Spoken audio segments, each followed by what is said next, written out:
Guys, welcome to another podcast. Today we have a really cool individual for you guys. You've heard a ton of different people from different backgrounds here.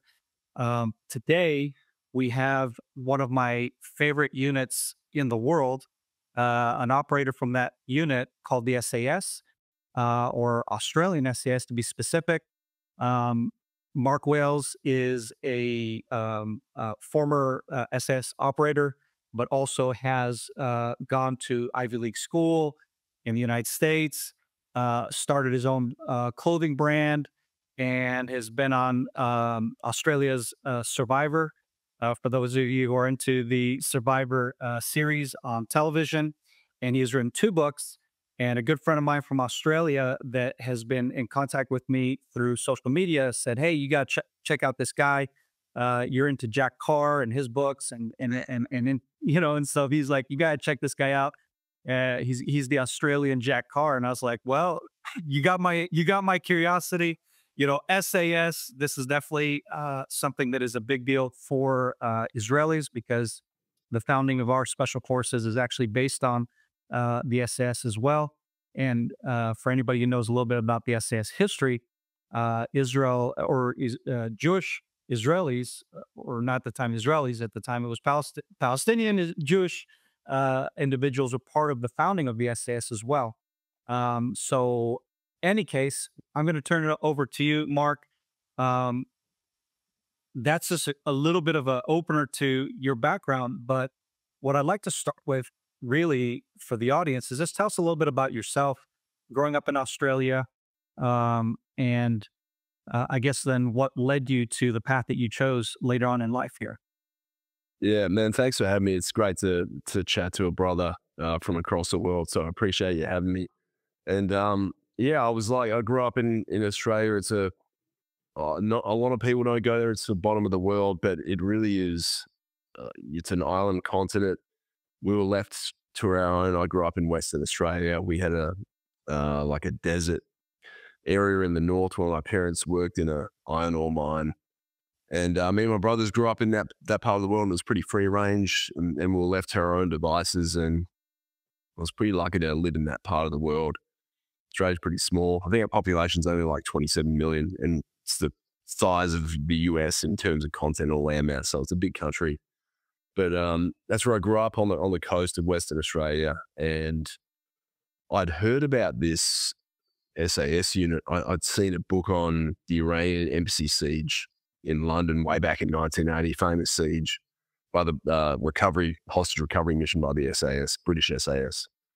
And that's what got me interested in special forces. And the more I read about it, the more I realized it's an amazing organization. And there are these kind of top tier special ops units around the world. And Australia counts as one of Five Eyes countries. So we work closely with US, Canadian, all sorts of special forces teams. So to me, it was a great chance to go through the military, find a career, and hopefully go into an elite unit like that. And that's kind of what got me started.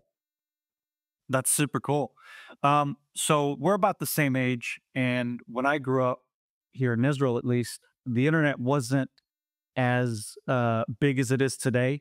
So I know for us, if I wanted to like research some special unit that we had, it wasn't publicized online. It wasn't something you could just go find online.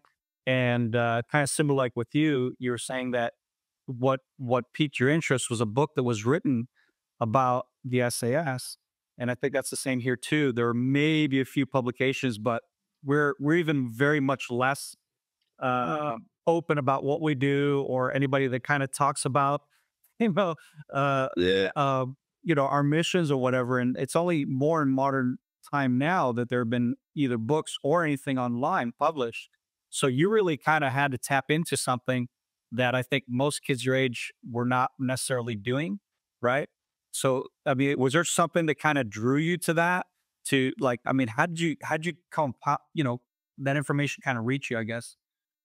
Well, yeah, same situation. There was no internet back then. It was just whatever you could find in the library. And there weren't many books in those days about the SAS. I remember just as I was getting interested in it, Bravo 20 came out, which was the first kind of modern SAS book, which was a pretty revealing insight into British special forces ops, at least in the first Gulf War.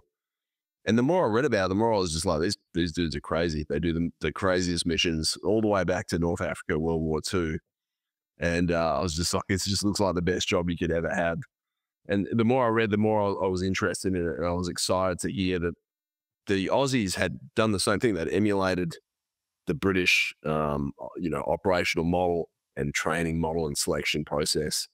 And we formed our own SAS unit. It was in my hometown of Western Australia. And I think I was in grade 10 in high school. And I was like, I'm going to try and get work experience placement at the SAS. And the school was like, you can't do that. It's like a military unit. And I rang the SAS. I looked it up in the phone book and rang him. I'm like, hey, can I do work experience? And they're like, well, we don't know who you are, but yeah, if your school requests it, then maybe we can get you in here. So I asked for it and I got sent to the gym in the SAS and got to spend 2 weeks on the base. It was great. It was a great thing to do.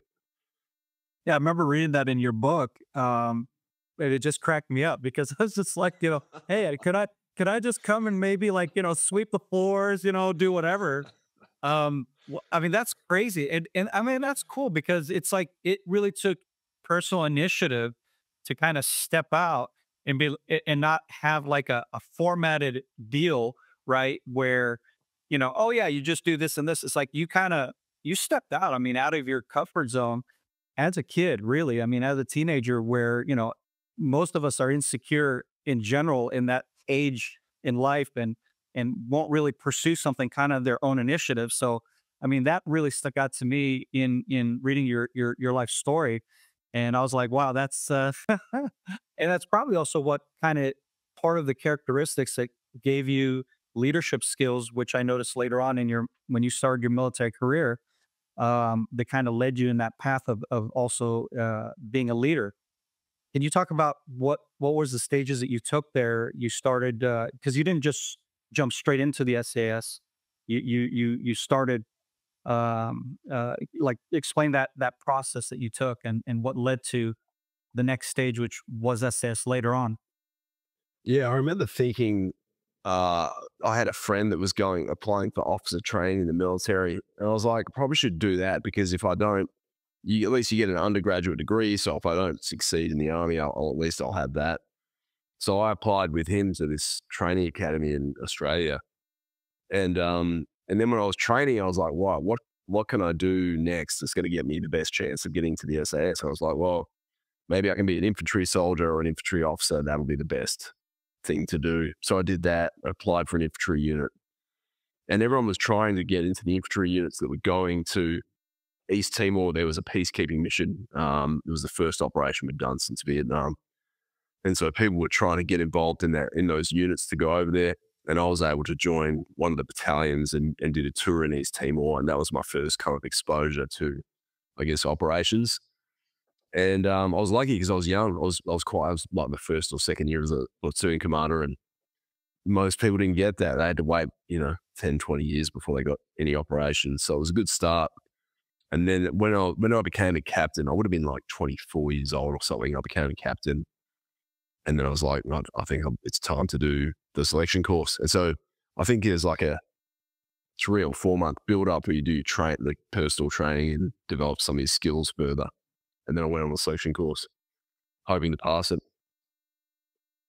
So your unit basically assisted you in that. Like they make sure you could have time for training, and I guess was it diet and other things that Yeah, you was. your normal routine in your rotation of what you were doing at the time? Yeah, you had to try and fit in the extra training. It was just a matter of, you have to do it after hours, but it kind of, as you know, the physical parts are kind of, they're kind of a minimum standard. Everyone expects you to have that standard. The real thing that's selecting you for is your character and your mindset and your attributes that you've been given, I guess, over your life. That's the hard bit. You really can't train for that. You've kind of got to have that level of character and commitment to start with, I think, to be successful. Hmm. And what did you struggle with most in the process of the selection? What was like your Honestly, it's hurdle? man, the hardest thing is the mental challenge of like self belief. Of like believing you can do it.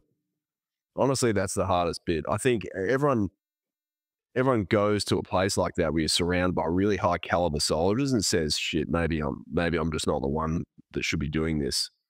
But I think if you can think that, but then just try anyway and just do your best. I think that was the hardest thing, was to accept, all right, you might not be the best soldier here, but if you give your best, there's actually areas where you've got a lot of strength, and maybe they're the areas they're looking for, and they can train you in the areas where you're weaker, and you can improve the skills overall. And I think that's what makes a good unit, is they take people that have a variety of strengths. They bring you together with a common set of values, and then you can go and prosecute these missions. So for me, that was probably the hardest bit, is that self-confidence of just going, you've just got to keep going, you've got to keep trying. Um, and other than that, physically, I was just shit. I was shit at endurance and running, so I had to work hard on that. So I had to hit the running track quite a bit, mate. Martin, force marches, all that stuff. Right, right. Because you have to meet a minimum standard, right? If it's either the runs, the swims, the what have you, right? Yeah. Yeah, So and those success in those early tests are correlated with being able to pass the selection course. So there's like I think it was a 20-kilometer force march. There's a 3.2-kilometer sprint in body armor and weapon. There are all these like metrics you had to try and meet, and if you could meet them, there was a good chance you would pass the course. right, because there's the entry level. I gotcha. Like physical, Yeah, yeah, you like guys call it. yeah. So they had like a couple of days vetting, which was kind of some of those tests. But then you do them again on selection at a higher standard. And yeah, you just had to try and pass them. If you didn't pass them, it was a real issue. They'd take you out. So, um, so you already had some military experience. You had some downrange experience. Needs some more. Um, did you guys run into anything like serious as far as combat that you feel kind of prepared you for life in the SAS, where you're basically stepping it up quite a bit as far as operationally and what you would end up facing later on? It wasn't so much, it was considered technically a combat zone, but there wasn't a lot of combat happening. But there was still like what you call like civil unrest threats. Like there were riots and there were armed militia, and there were levels of threat there. It wasn't like combat though, but we still had to do things like um, jungle security patrols with the border of Indonesia. So you're actually in areas that were quite sensitive, and if something went wrong, it could be the Australian government clashing with the Indonesian government, like quite serious outcomes. Um, No. so that was a good responsibility for at a young age, and also just being deployed, you get that constant exposure to leadership that you don't necessarily get in barracks all the time. Like you're constantly having to lead and make mistakes, and you're on the job all the time. So I just think it was a great learning experience and a good introduction to kind of operations for sure. Mm. But the real combat stuff didn't come until, I guess, the Afghan deployments and a bit in Iraq. Like that was a more intense war zone, and we weren't committed to combat there, but at least we were in that war zone. But Afghan was where the fighting was happening. Hmm. And so go ahead and tell us about that. I mean, your first deployment in Afghanistan was, I mean, that was a hard start, so to speak, for now that you're part of the SAS. And from what I read in your book, it wasn't smooth sailing. I mean, it wasn't like you know what I'm saying? Yeah, Like, I mean, yeah, I was really proud of it because I'd done a few like small deployments. I'd done some protective security detachments and another East Timor deployment and a few other kind of smaller deployments. But this first kind of combat rotation in Afghanistan was where it was like, all right, you've got your troop.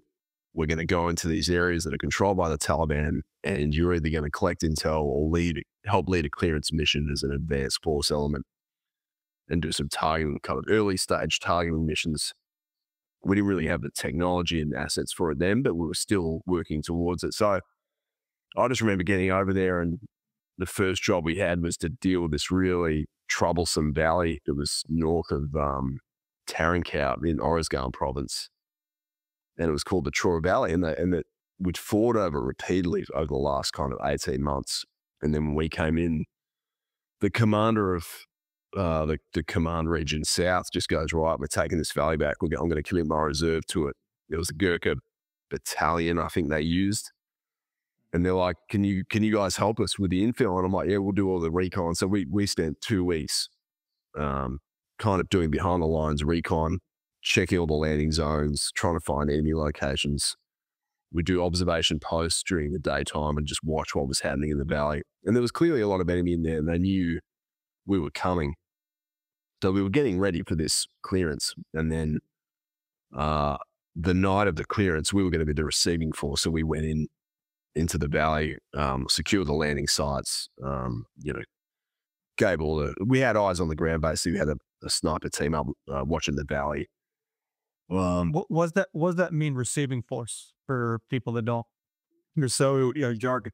So any military operation you're doing, you'll have a reconnaissance phase where you're trying to collect as much information as you can on the area.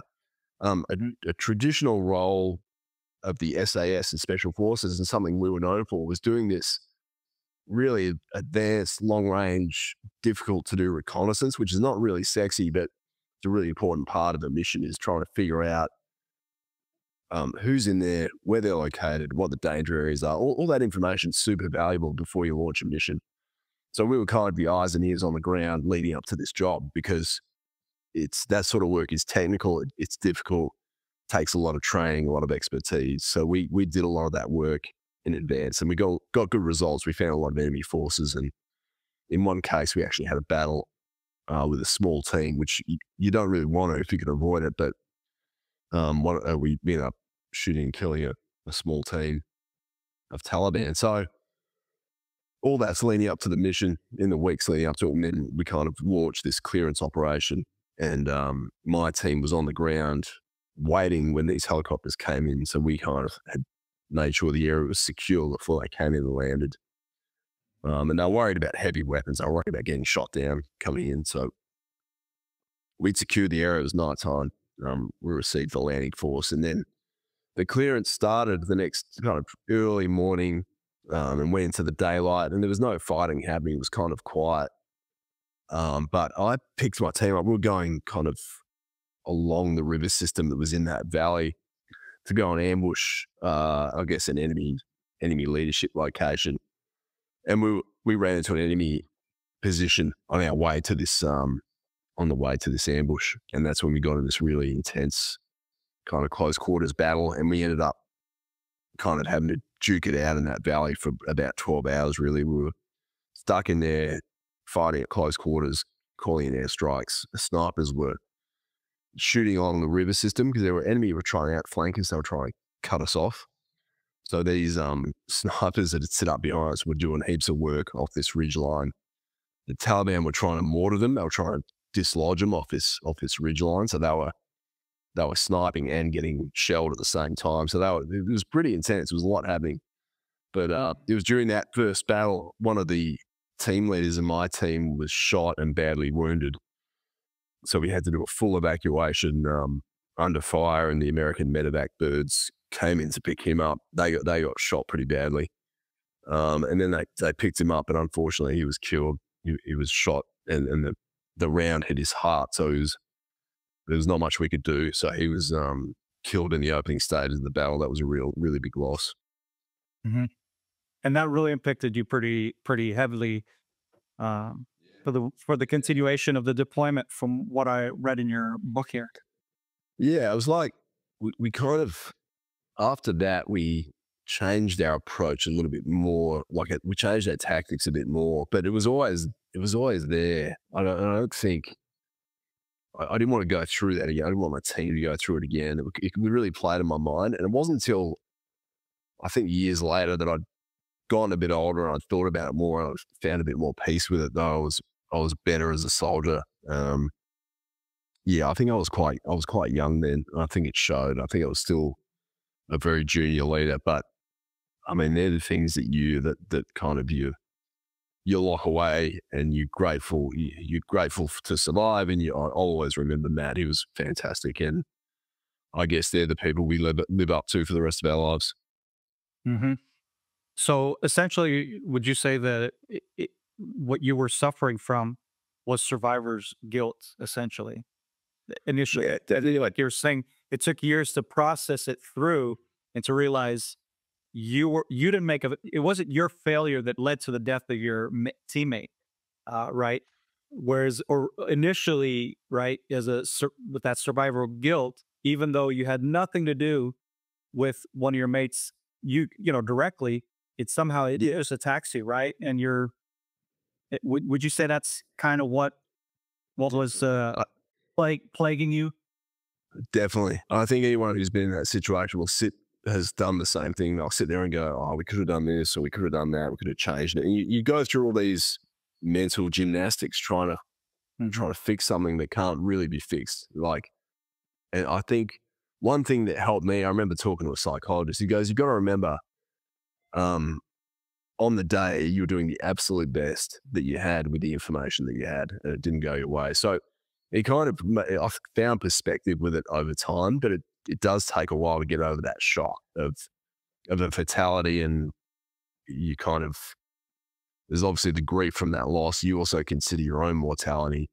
But I think once you come to terms with that, that's when you become better at your job for sure. Hmm. Yeah, I had a similar experience. One of my platoon, the way it works in our military, you have a platoon commander and you have the second platoon commander. Like they share the responsibility, and so That's cool. it, yeah. So basically, they rotate each other out so that Mm. when the main platoon commander goes on leave, for example, there's someone to take over the platoon, right? And it's not handed over to a lower officer who's a division commander, right?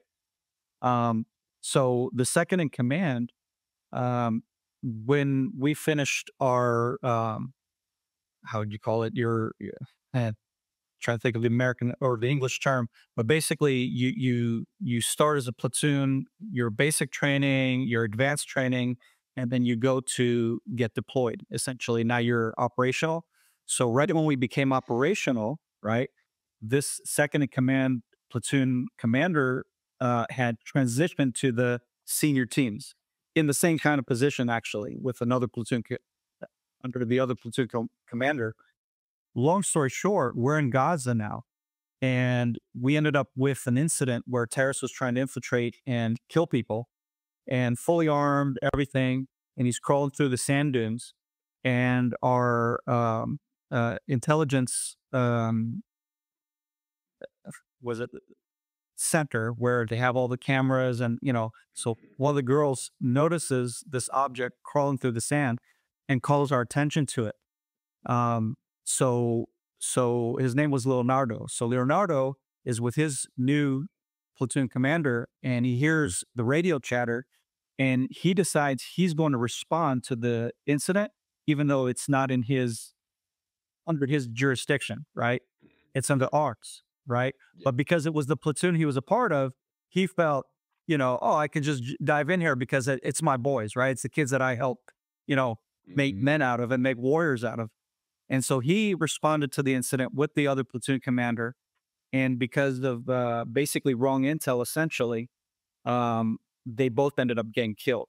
They thought they were flanking the terrorists, right? Yeah. And I know. And instead, they're coming straight onto him. And he's in the darkness and they're coming from the lit road that has street lights, right?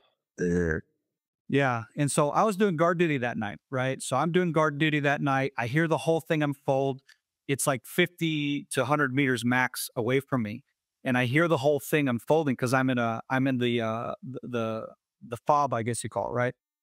And then there's a pillbox with another group of our guys, which is where this whole event takes place on the other side of the street. And I was an APC driver. I had the done the course. And so it really ate me up for years that I didn't like tell the commanders, hey, switch me out in the guard duty so I can fire that APC and we can go respond quicker, faster, right? And so that ate me up for years, right? Is it like this young guy who felt like, I should have taken initiative. I should have said this. I should have done that. Bull crap. Because it's like, Yeah. bottom line, they were already dead. So it would have changed the right. But in my mind, having that survival guilt, it sucked. It sucked for a very long time. I mean, for years, really. So Yeah. so I It really related is. with that in your book. I mean, it just was like, crap. I know that feeling. It sucks. All right. And everyone goes, like, people would say, for I remember one of his mates was another patrol commander, and he would say, he goes,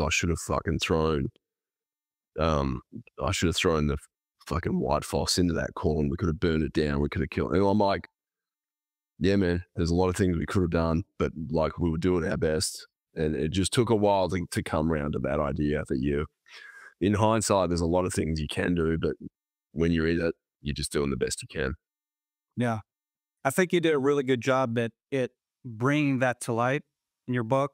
Because I think a lot of stories that you hear from veterans that have been in combat, that have been in very hard situations, they kind of, I think they suppress that. They don't want to talk about it. And that's something that I felt in your book, because I think for us, it's like, what are you, a pansy? You're going to talk about your feelings. You're going to talk about your emotions. It's like, we don't do that. Right. And, you know what I mean? And that's something that really, really kind of spoke to me from your book is the vulnerability that you shared, not just from that incident, but from following incidences Mm. and how you didn't just kind of suppress the feelings that you had to struggle with, the frustrations, you know, sharing about like, that you broke down crying. I don't think a lot of guys in your Yeah. position would ever do that, right? No. Typically, Yeah. typically. And it's the late, it's the last thing. It's like I'm not proud. These are things I'm not proud of. Like I realized when I was writing it, I'm like, if you're serious about writing an account, you've got to be as truthful as you can be. And I'm like, that means I'm gonna have to talk about a lot of things I'm not proud of. And that was one of them. I'm like, at the time I wasn't proud of it. When I look back now, it's easy for me to see why that would happen. Um, but it goes back to what I was talking about when as a kid, I remember reading Bravo 20 and all these books about fighting. The part I remember being intrigued about was like, what were you thinking? Like, how did you feel about all this? Because all the military books are good at the breaking down the battles and this is what happened. But I was interested in the toll it took on people. And so when I read a lot of biographies at the time, I realized they weren't. This is a real gap, and the people were afraid to talk about the really hard things. So I decided to put some of that in there, and they're the things that people talk to me about the most, for sure. So in your guys' military, the ones that have been downrange and in combat zones, what would you say the effects psychologically has been? And has there been a toll? Like, for example, in the US, you've had more people that have died from suicide because of post traumatic stress. And I don't call it syndrome, right? Because to me, it's not a I don't see it as a disease, right? It's post traumatic stress, right? It's you had a traumatic experience, and this is the post effects of that, right?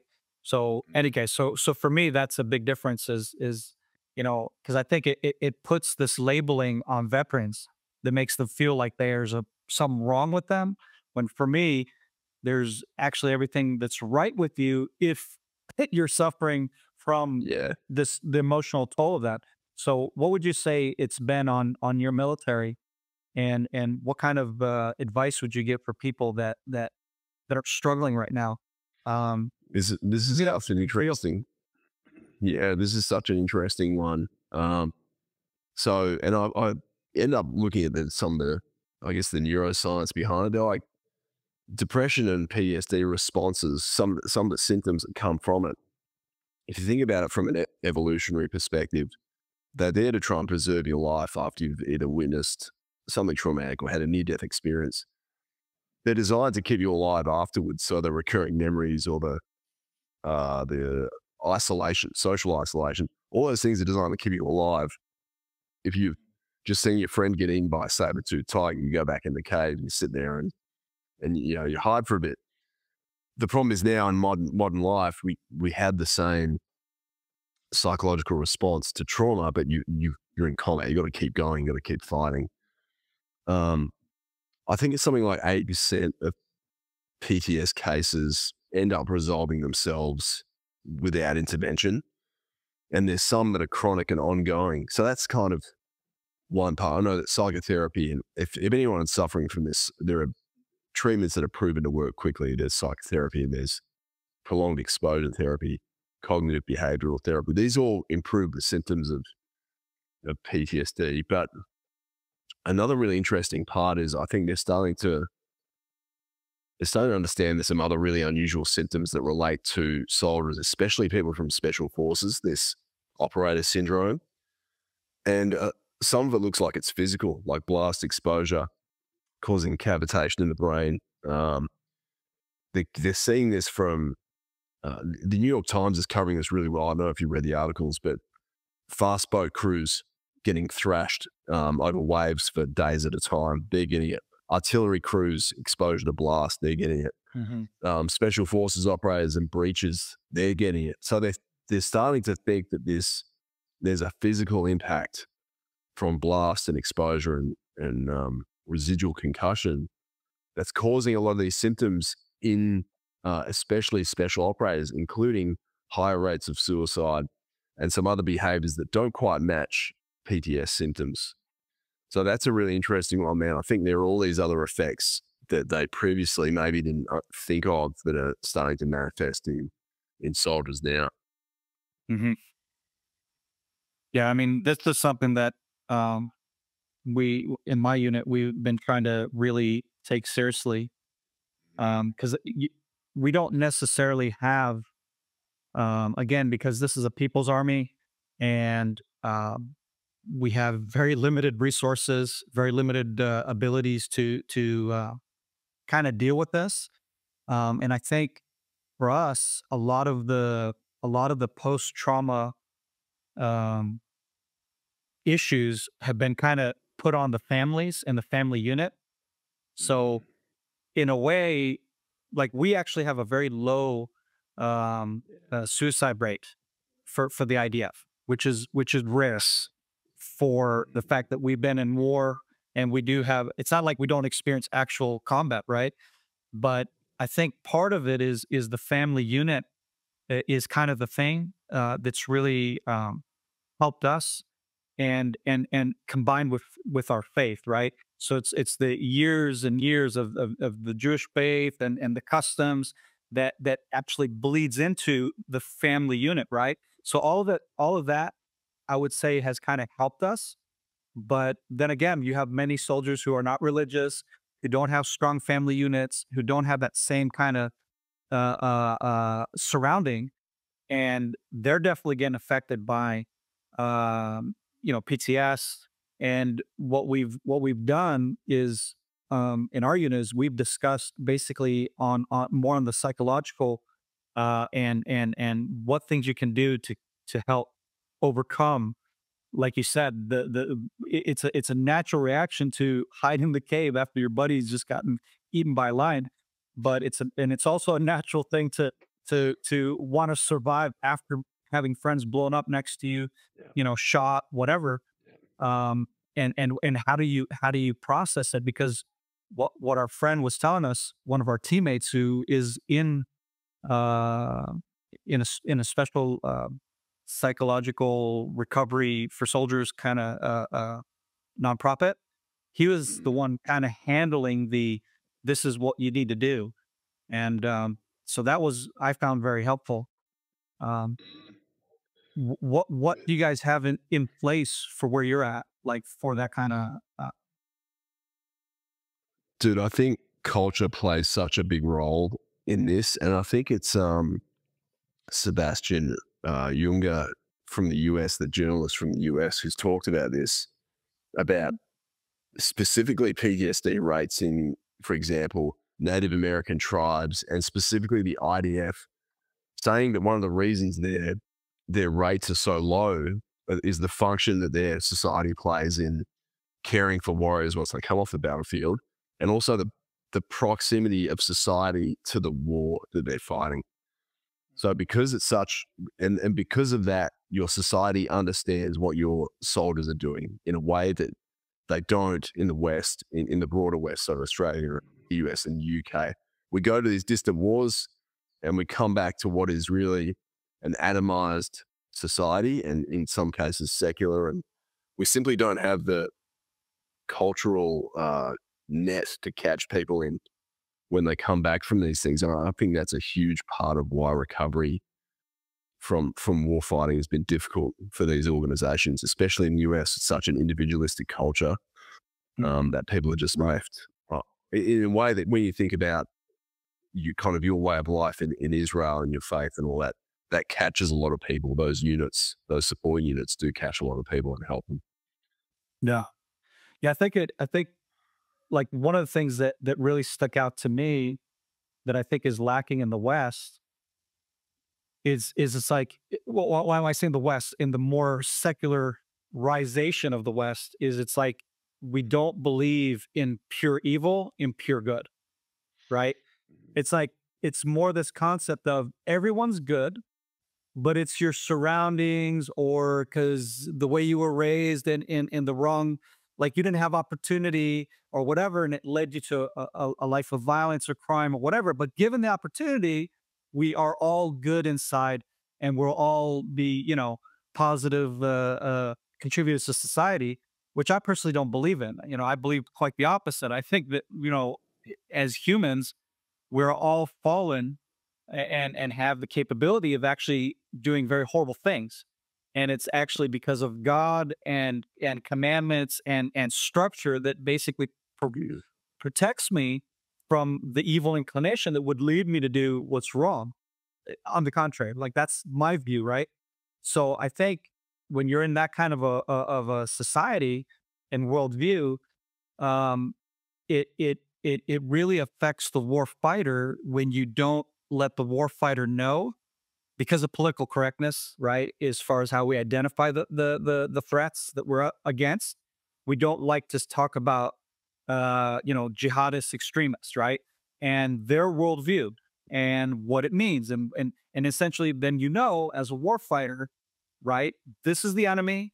It's pure evil, and unless you recognize and understand that, right, you see a lot of death and destruction as a warfighter, and it's hard for you to reconcile it, right? To make sense of it because it's just like, this is all meaningless bloodshed, and it doesn't. You get what I mean? Does that make sense? I guess a little bit what I'm saying.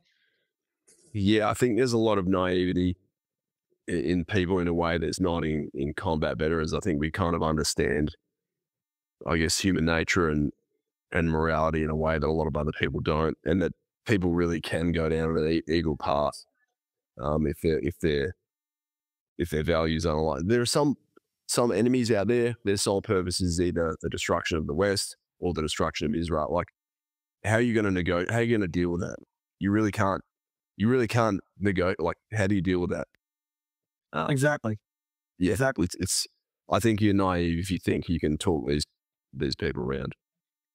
And it's guys like you that have actually seen the enemy, face to face, and you've witnessed what they're really capable of, and it's not just because they grew up in a poor part of the world or whatever. It's an ideology driven enemy, and if they were able to achieve their goals, I know at least for with Israel, that my understanding is this isn't where the buck stops. Their goal is to then in their mind, ideologically speaking, if we defeated the God of the Jews, or the Jews who you know, and their God. I mean, it's kind of how they view it. Then we're going to defeat the Christians, and their God, right? And that way we make ourselves supreme, and then we, of course, can then have world dominance and under their insane world view of world dominance under their ideology. And I think until you see that and witness it, I mean, that's what we've seen, at least in Gaza, for over a year of fighting for our guys. And I saw it firsthand. Every house we entered had been brainwashed And that's the sad thing for me, right? Is I do believe that there is certain truth behind if people are exposed to a different worldview, then they're not necessarily going to be that wicked and that evil, right? And so that I think is 100% true for Gaza and a lot of places in Lebanon that have been under Hezbollah.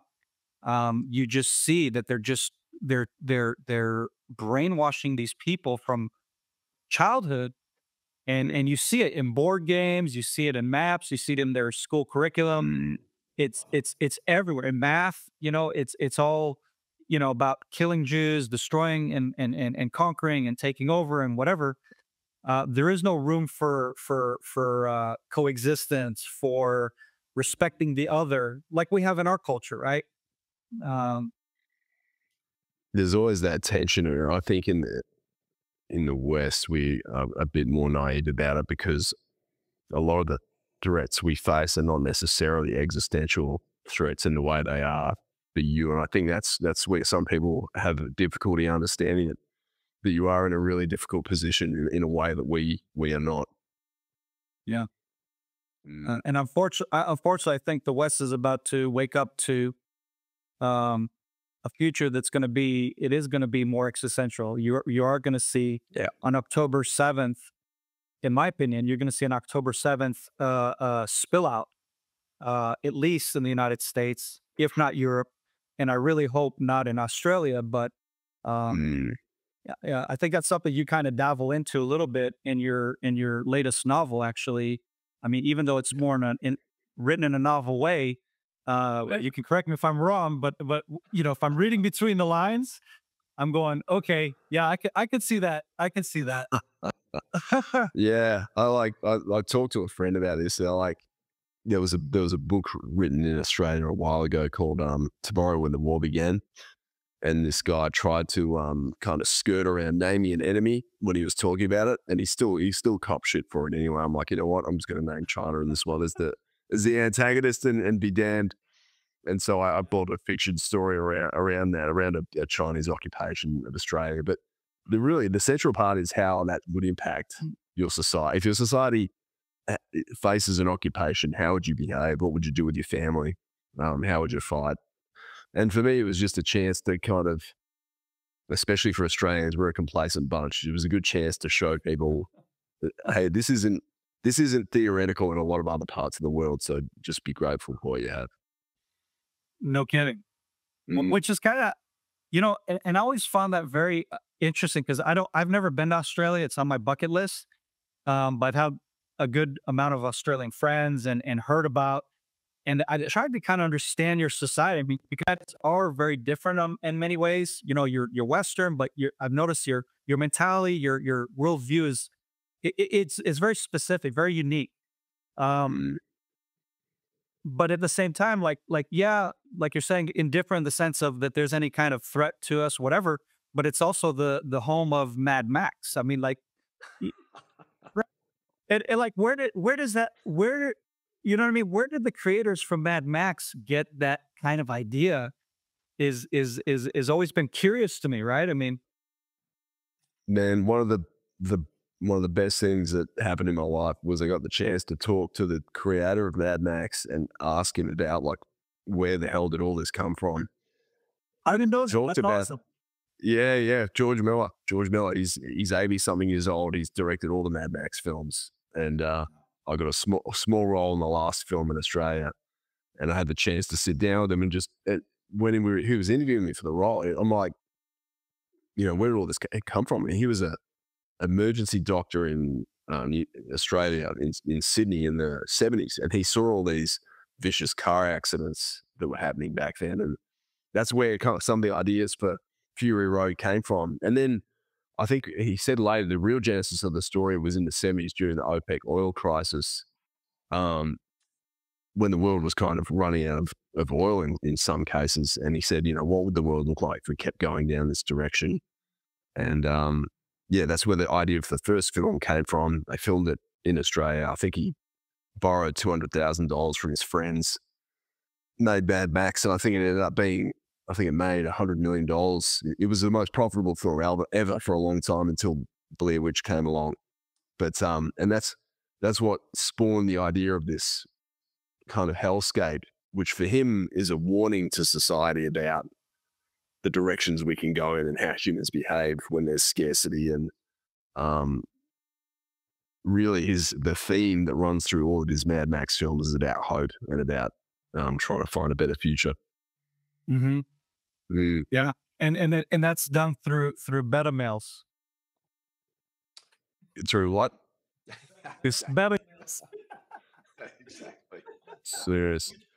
which is like which is the hero of your book, Outrider. Lim- Yeah, limp wrists, weak male, right? That's right. Yeah. No, I need you. I wasn't going to get to this yet, but since we're on this subject, can you kind of talk about the inspiration for your book Outrider?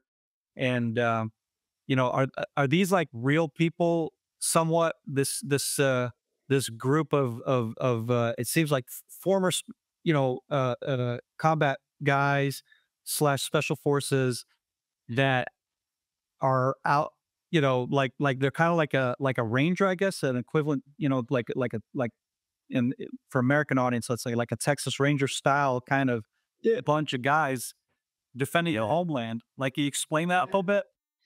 I just got the idea of like, because I have lived up in this remote part of Victoria, and I was like, well, what happened? What would happen if there really was a collapse of society? And this, I kind of came up with the idea during COVID when a lot of my state was being shut down. And I was like, actually, we might be up here for a long time without any services. And like, what would you do? And the more I thought about it, the more I'm like, this is actually a really interesting premise for a story. Like, how would Australian society function under an occupation? Who would align themselves with forces that came here and then backed a side in a civil war? How would the economy look? How would people behave? Like, what our cultures, what part of our, I guess, institutions would adapt to a situation like that? And that's where the idea kind of came from. And I built it up, and I just had this ex special forces guy with his son as the kind of central part of the story of him trying to get his son out of this conflict to a better place and make sure he doesn't grow up in a war in the same way that he did. Yeah, and it's a very gritty book. I think that's the right term in English. And I mean, you really did. You didn't pull any punches on that. On the white. And so warning, this is not for little kids, or a younger audience, but it is definitely, it's definitely an interesting read. It definitely opens your mind to like you're exploring the what ifs.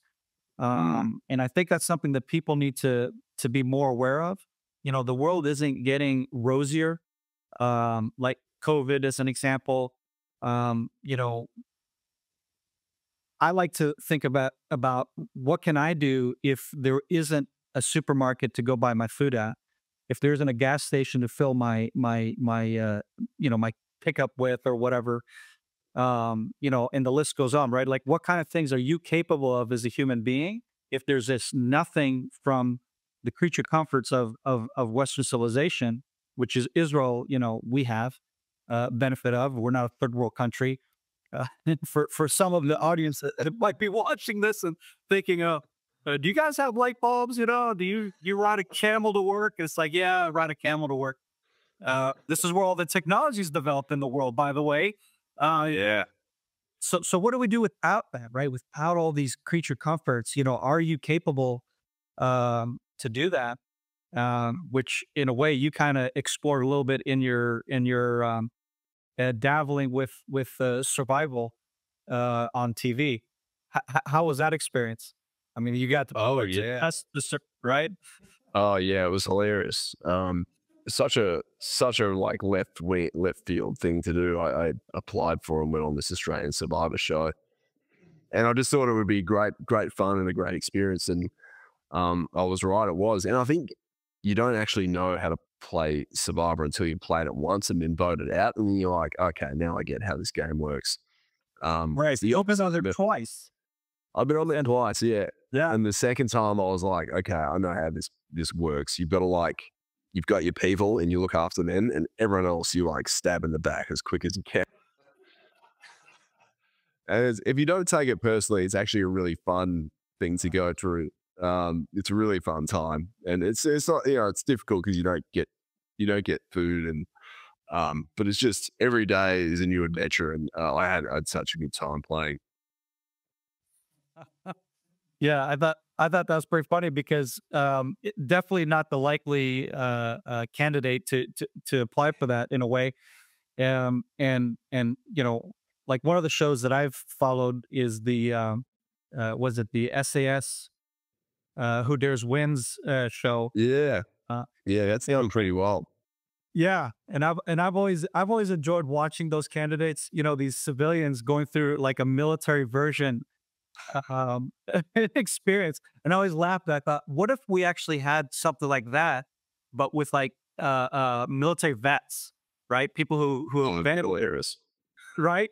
And I, That's actually a that, good idea. that, yeah, and I was like, that now that would be cool, because I don't think it would be fair for like one of us to be joining these civilians because it's you've already done it, right? It's like hell. Yeah, you need to like level the playing field. Yeah, Yeah, and it's a tweaked down version, which I think people don't understand also, right? I mean, I know on the show, Ant Middleton and those guys make it, you know, they kind of lie, I mean, they're like, oh yeah, it's, and they would be like with me and Mike, I would totally have you as a teammate. I'm like, bull crap. No, you wouldn't. No, you wouldn't. That that person's dead. Wait, in a real world scenario, bro. Like, come on, you know, Ye but they have to do it for the show, right? So I thought, how cool it would be if there was like a real show with real military guys from all over the world, and then you kinda you know what I mean? And then do certain tests that really kinda test us as a community, and then, to entertain the masses, so to speak. dude, they had kind of planned something similar to this before COVID, and I remember casting for it. They were trying to get military guys and girls in pairs to go and do all these really kind of challenging tasks on the water and in vehicles, and it sounded like a really fun show. And they never resurrected it, but I hope they do it again one day. Yeah. That would be cool. I would love to see something like that. That'd be really good fun. Yeah.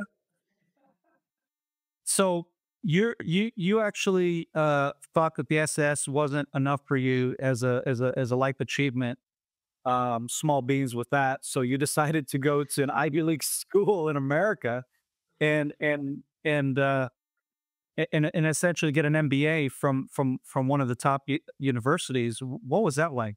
I mean, I've read your book, but for the people who I haven't read mean, that, it was crazy. I don't think I knew what I was getting myself, or how technically difficult the MBA was. Like, I kind of like, yeah, that sounds good. Go and study for a couple of years. But what I didn't realize is this is the most technical MBA in the world, and one of the hardest ones you could do. So, and I didn't have a super technical background. I was like an arts undergrad.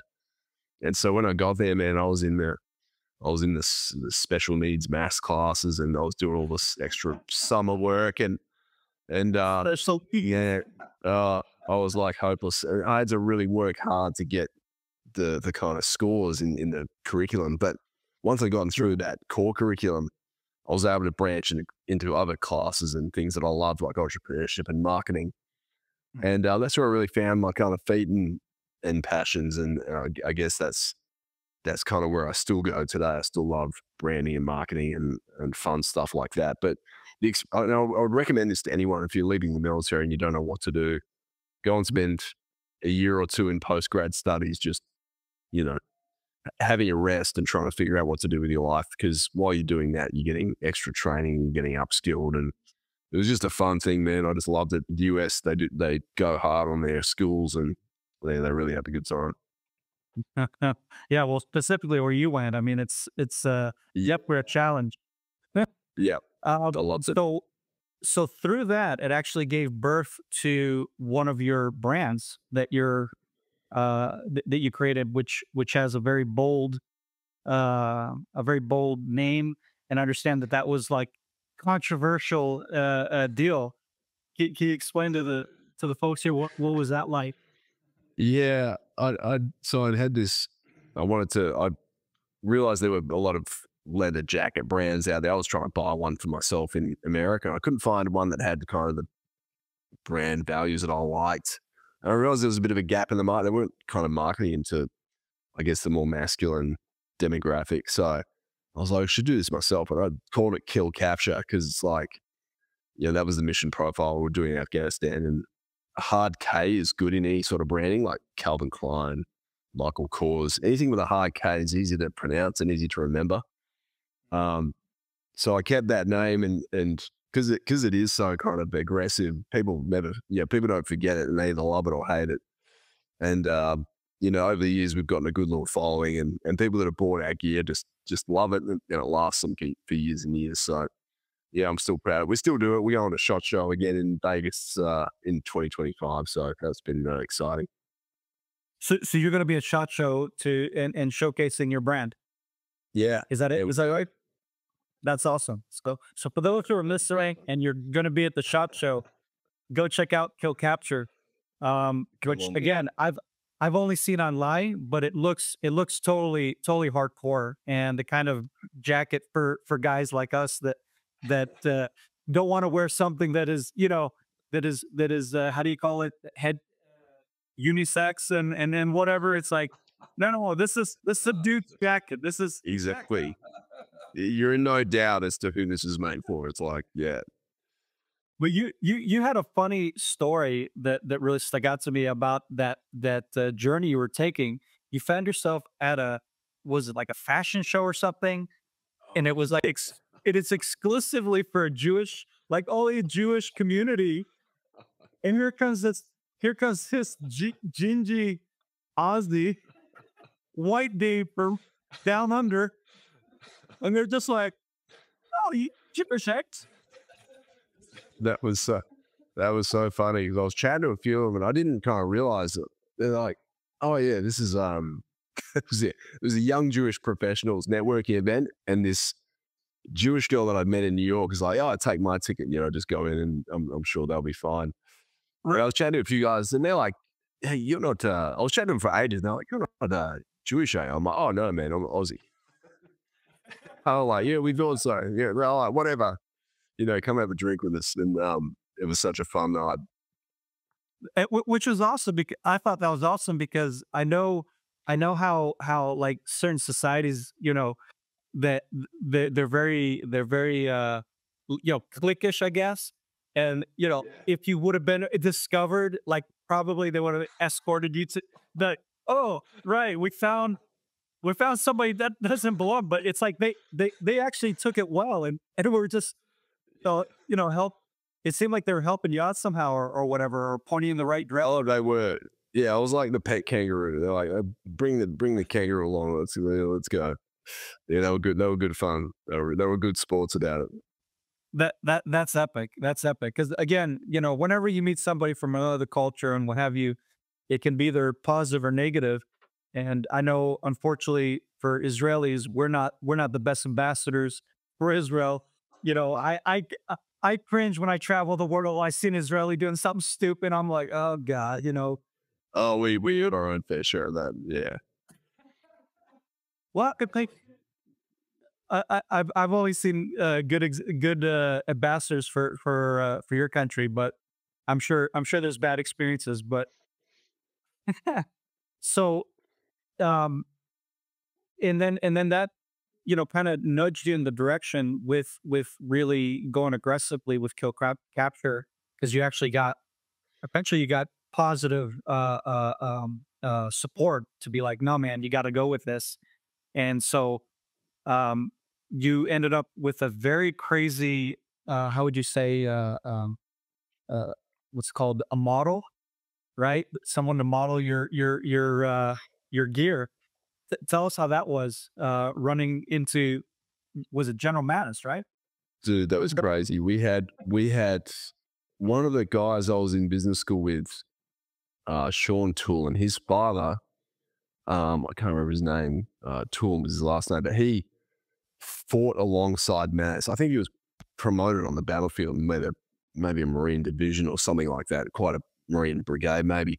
But they ended up kind of attacking Baghdad together basically. And during business school, and my friend Sean was like, "Hey, my dad's going to get Gerald Mattis to come up and talk to us at this morning tea." So we got to sit out. It was like me and 10 other veterans. We sat down with him and had a cup of coffee in the morning. He just talked to us about kind of some war stories about Afghanistan and how it's important what we're doing in business school to like helping with the economy and national security. And in years later, I remember getting his contact off Sean Tool. And again, this is the benefit of being I guess, an ignorant Aussie who doesn't quite know. I didn't know he was absolute royalty in the United States. Up this road to him, I'm like, "Hey, dude, we're doing this photo shoot in New York, and this is my startup, and I love meeting you. And if you want to come out, like, let me know, and we'll definitely have you out for a beer." He's like, "Yeah, of course I will." And I didn't think he'd come, and sure enough, he arrived on the day of the shoot, and there were Marines and Rangers there, and I was just watching their reaction to him being here. I'm like, "Oh my god, this guy's a really big deal." And he was so good. He just stood around for an hour or two and just told stories and had a beer, and yeah, it was fantastic. Such a generous guy. Dude, that's totally epic. I mean, when I read that, it just was cracking me up because I was just like, "Holy smokes!" Right? And so, and then essentially, he ended up snapping a few shots with a photographer friend of yours, right? To to be able to help promote the brand. And I imagine a lot of the veterans in the states were like, "Okay, cool. You know, if Mattis is one of those, I got to get me one of those too." Then we got like I wasn't going to ask him, I was too shy, but the photographer was like, "Hey, do you want to put this jacket on?" He's like, "Yeah, sure." He took a shot. And later I asked him, I'm like, "Do you mind if we use this photo for some marketing?" He goes, "You can put that thing on a billboard in the middle of Moscow if you want." I was like, "Oh, that's cool." And this is before he became Secretary of Defense. And then Right. I think we did some ads later. One of my friends put an ad in, like $25 ad into Facebook, boosted it, and it was a shot of Mattis. And mate, someone caught onto it and it just went viral. Like we had thousands and thousands and thousands of hit from this one photo that was circulating around the states going, "The Secretary of Defense is in this photo shoot with this random ass veteran brand." It was quite funny how quickly it went around Twitter and the world. That's epic. That's epic. Mm. I love how stories like that, it's not this, I knew a guy and you're somebody or whatever. It's like the opposite, right? It's like you fumble into, this scenario, like by that Jewish community, just fumble into like a blumbering idiot, and it's just like, oh, this person's somebody cool, and I've had some experiences like that throughout the years doing executive protection. Just being, somebody's like, "Oh, do you guys know drone?" And then I'm just like, "What?" This guy saved us, from this whatever, whatever. And I'm like you're embarrassed because it's like you're like somebody, I'm nobody. I'm just a security guy, okay? Like, quit talking about me, get back to talking about your business or your whatever, and and you just feel like this peon in the middle of all these like giants. It's like, okay, all right, let's change the subject. I love stories like that. It's so epic. How you just find yourself in God knows where, which is cool because it was also what led you to there was the courage to step out and to develop this brand, which so many people were giving you heat about, right? Like, "Oh no, that's too aggressive. It's too this, it's too that." Um, Whereas for me, I was like, Yeah. you know, it bang on. I didn't know It says followed. Yeah, I remember trying to launch this brand in really what's one of the most progressive institutions in in the world, like in Philly and New York, and talking about this brand called Kill Capture. People are like, "No, you can't do that." I was like, "Really? You can't do that?" I was kind of like, I was kind of put off by it initially, and then after a while, I'm like, "You know what? This is an honest depiction of our kind of branding. So let's just do it and be damned." And it's just cool how doors open and Mm. I mean, super epic. Um, so talking about Philly, you were in this Ivy League school that then later opened the door for you at McKinsey, Yeah. and And I love that story of how you met with the, your interviewee, who's this hardcore poor lady that, you're like, it's like, kids out got that.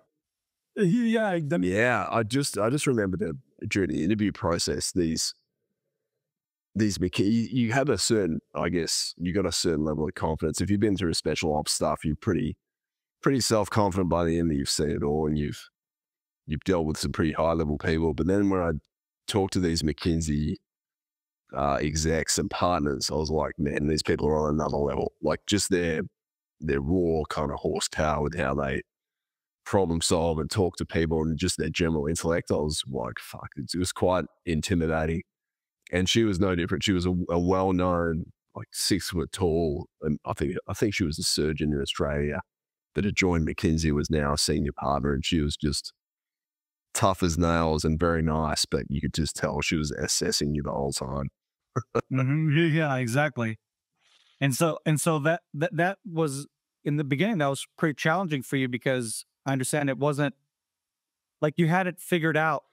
The was it how to build statistics the way, like, your math was right, but it's like you kind of you got some part of the process off, and then it took you a while to kind of get into the groove of, okay, this is how it's done, which kind of feels like a lot of my life with stuff that I venture into. It's like, oh, that's how you get that. Okay. But Yeah. Yeah. And if you're not willing, I think the thing I was seeing repeatedly is if you're not willing to actually get start something new and get your hands dirty and be bad at it for a while, then you're never going to kind of get to the good part, which is where you improve, where you get it. You eventually learn the process. It takes like a bit of, I guess, humble pie of starting a new field and giving it the respect and the time and the work that it kind of deserves to try and be better at it. And then that was consoling for me. It took me a long time to kind of get the hang of how they approach problem solving. It was very scientific. Mhm. Compared to when you're making decisions in special ops, you're like, it's very incomplete. You don't have all the info and you're very action biased. It is a different approach. Yeah. And so that was a challenge, but you were able to overcome that. And and then, but at some point, like you were talking about, just, I guess, what, getting burnt out from um just the hours, the travel, all of that, which then led to you doing this whole survivor experience, really, Yeah. which I thought that was kind of ironic. It's like, oh, let's go take some time off Don't starve around. and go serve on the island. Yeah. Yeah. Oh, epic. It was the, but McKinsey was like, it was such a good apprenticeship. Like, I think when I did the MBA, I kind of knew enough to kind of be dangerous to myself, in terms of starting a business. And it was another one of those examples where if you don't really know exactly what you're going to do, go to somewhere where you know you're going to get great training and good experience, and you can use that later on. That's what I was doing in McKinsey. I was just trying to get great experience, and hopefully I'd figure out what I wanted to do later. I think going on Survivor and eventually doing my own kind of practice, which I do now, is kind of like keynote speaking and resilience and leadership stuff. Like that's now really good fun. I'm in a good place with that. It's enjoyable, and I don't find it to be super hard work. Hmm. Yeah. Except for traveling. Exactly. Unless you love it. Yeah. That to me is definitely the probably the most challenging thing about public speaking is getting to the venues. It's like, Yeah, it is. y- I could get up there in front of the crowd, do the deal, but it's just like, okay, now it's another, like, however much hour drive. Like in the US, for example. I imagine Australia's kind of similar. It's not a short commute from place to place for y'all. Yeah, it's a bit of like taxi plane kind of action for a while, isn't it, to get where you're going? But yeah, I mean, if you can get to the sites and get the work, it is a great job for sure. So, is there anything you wanted to finish with, telling the viewers here about what's going on in your life, or anything you wanted to really share and talk about? No, I think it's just good that you're touching on things that I mean, I talked about and the things that I kind of experienced happened a long time ago, but there's still contemporary relevance to this stuff. There's still conflict happening in the world, especially you know, as you're so well aware in your neck of the woods. So anyone that does have these kind of issues, or they face these things in combat, just understand there is a way back to having a good life, and these things can actually be a really positive force in your life rather than a really negative one. I think that's a good takeaway for sure. Hmm. I agree 100%. Mm, Definitely, your book has been for me something really enjoyable while on deployment, because you know just going through the hardest hell of warfare that Israel's been up against in years. In fact, this is the longest war, ongoing war that we've been involved with since 1948. So a lot of new realities for our warfighters, and even with my 20 plus years of experience, just reading your book and kind of living out some of the current, like you're saying, current war, it really helped to kind of listen to another warfighter and the things that you're struggling with, going through, and how it's impacting you. And it was just like, yeah, this does suck.